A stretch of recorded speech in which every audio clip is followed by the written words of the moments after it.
এই হলো ঢেকিপাড়ার চোখের মণি চম্পা দুধওয়ালি। আরে দুধ নেবে গো, দুধ। গ্রামে সবার খেয়াল রাখার দায়িত্ব চম্পাই নিয়েছে।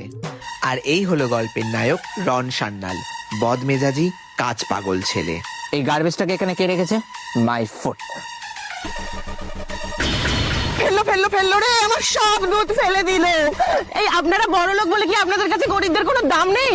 আমার সব দুধের দাম আপনাকেই দিতে হবে। কত টাকা চাই বলুন? টাকা দিয়ে মানুষ কিনতে যাবেন না। ওরে কি সর্বনাশে হলো রে মিনতি, কি সর্বনাশে হলো দেখ। আরে তোর বর পালিয়েছে, এবার তো তুই লগ্ন ভ্রষ্টা হলি। হায় রে, না না, লগ্ন ভ্রষ্ট হলে চলবে না।